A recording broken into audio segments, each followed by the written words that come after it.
देखते हैं इजिप्ट के अंदर से एक बड़ी न्यूज आ रही है।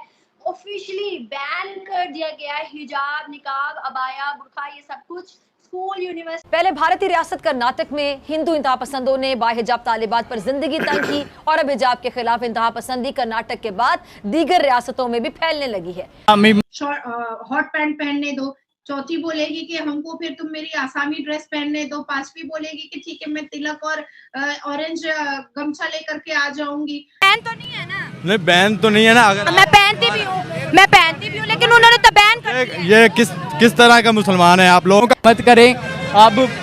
अगर आपको तकलीफ होती तो आप इस टाइम इस्लामी बुर्के में खड़ी होती, ना कि ये जो तमाशा लगा। लेकिन यहाँ पे रियासत मध्य प्रदेश के स्कूल में भी हिजाब करने वाली तालिबात को स्कूल में दाखिल होने से रोक दिया गया। इंतहा पसंद तालिबात के साथ साथ मध्य प्रदेश के इंतहा पसंद जो वजीर तालीम है वो भी हिजाब के खिलाफ जहर उगलने लगे हैं। अहम खबर देंगे आपको। स्टेट बैंक ने आइंदा 2 माह के लिए शरह सूद को 22% पर बरकरार रखने का ऐलान कर दिया। स्टेट बैंक का कहना है कि महंगाई में कमी के बायस शरह सूद को मुस्तहकम रखा।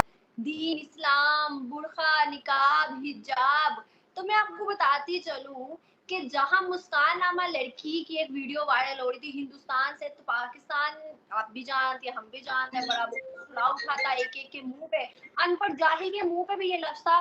मुस्कान को पर्दे की इजाजत क्यों नहीं दी हिंदुस्तान ने, निकाब क्यों नहीं करने दिया, मतलब ऐसी बातें बहुत ज्यादा होने लग गई थी ना। अब दूसरी जानिब देखते हैं इजिप्ट के अंदर से एक बड़ी न्यूज आ रही है। ऑफिशियली बैन कर दिया गया है हिजाब, निकाब, अबाया, बुर्का, ये सब कुछ स्कूल, यूनिवर्सिटी।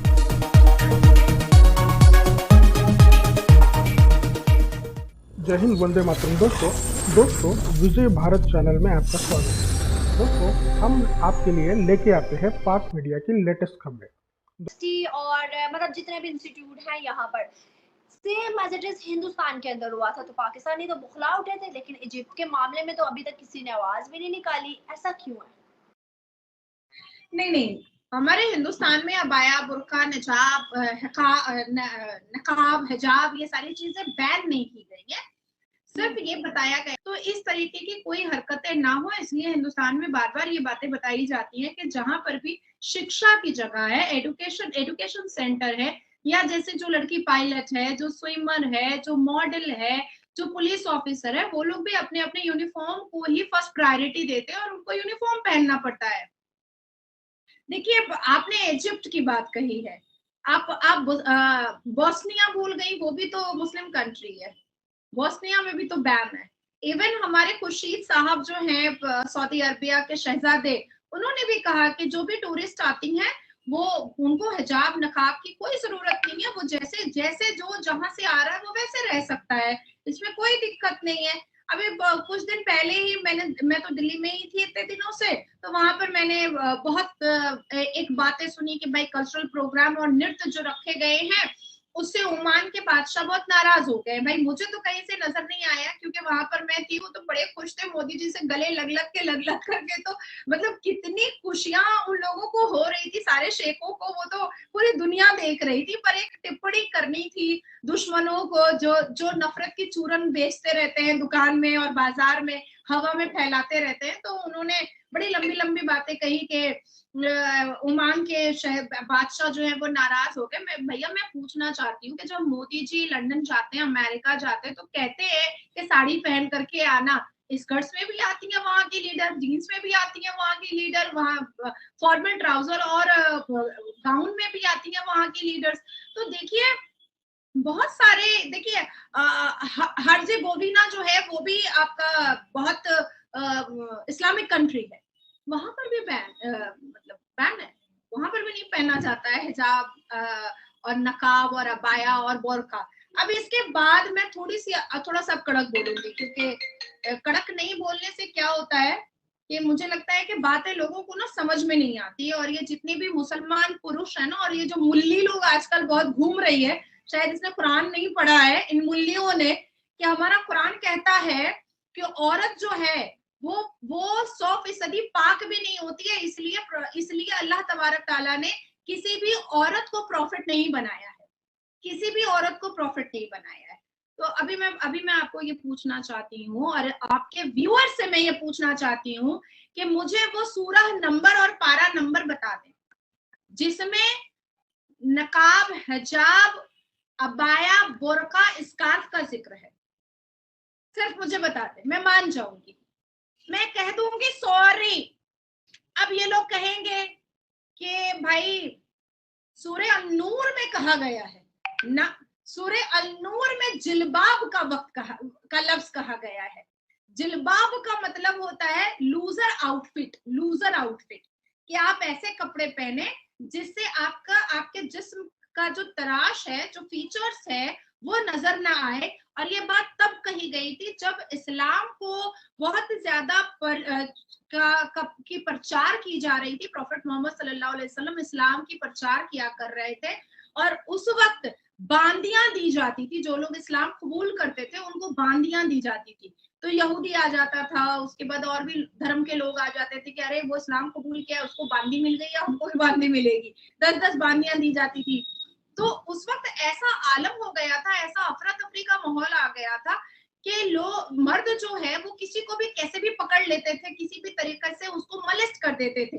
तो तभी ये बात हुई कि आप अपनी फरिश्ते ने आकर के प्रॉफेट मोहम्मद सल्लल्लाहु अलैहि वसल्लम से कहा कि आप अपने माँ बहनों को कहें कि जिलबाब का इस्तेमाल करें ताकि लूजर आउटफिट का, और चेहरे को ढक ले ताकि कोई भी पुरुष किसी भी तरीके का कोई भी गलत हरकत करने से पहले ये कंफ्यूज हो जाए कि इस पर्दे के पीछे मेरी माँ भी हो सकती है, मेरी बहन भी हो सकती है। तो उस गंदगी को, उस वल्गैरिटी को रोकने के लिए लूजर आउटफिट और अपने चेहरे को ढकने की बात औरतों के लिए बताई गई थी। फील्ड में काम नहीं कर सकते, हम पाकिस्तानी नहीं है, हमें राइट्स नहीं है, हम इतना पढ़े लिखे हैं, लाखों की डिग्रियां ली हैं, हम काम ना करें, इनकी वजह से हम घरों में बैठ जाएं। आपको नमाज आती है? मुझे आती है, पढ़ती भी हूं। आप पूरी नमाज? आप छठा कलमा सुना दे मुझे। मैं सुना देता हूँ, आप सुना दे। मैं आपको क्यों नमाज सुनाऊं?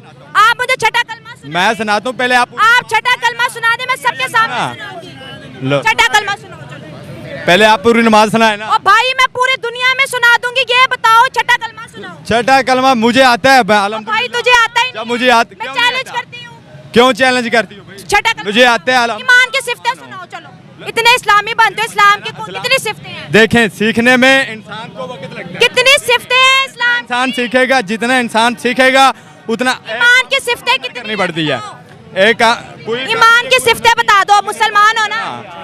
मेरी पैसा लेके छोड़ देते हैं, हमारे हुक्मरान ठीक हो जाएंगे ना, अवाम हमारी ठीक है। हम तो ऐसे बहुत सी बातें करते हैं, दुनिया सबूत मांगती है, लेकिन अनफॉर्चुनेटली पाकिस्तानियों को हर जगह से, फ्रांस भी कहता है गेट आउट, टर्की भी कहता है पाकिस्तानियों गेट आउट, यूएई ने भी जो है 14 सिटीज को बैन किया है, ग्रीस ने भी कहा गेट आउट पाकिस्तान। हर जगह से गेट आउट क्यों हो रहे हैं? वो पाकिस्तानी से डरते हैं। अच्छा, क्यों डरते हैं? यही तो पूछ रही हूँ। वो इसलिए डरते हैं कि उनको पता है ये इनका ईमान पक्का है, ये मुसलमान पक्का है। जबरदस्त।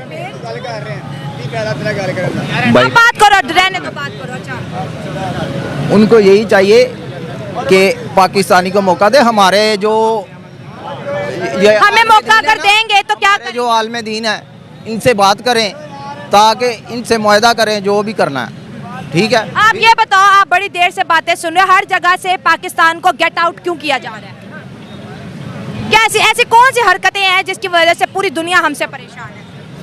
जी, मैं तो ये कहूँगा कि वो मुसलमान सच्चे नहीं हैं, वो बस नाम के मुसलमान हैं जो गलत काम करते हैं, जिसकी वजह से सही मुसलमान भी ना बदनाम होते हैं।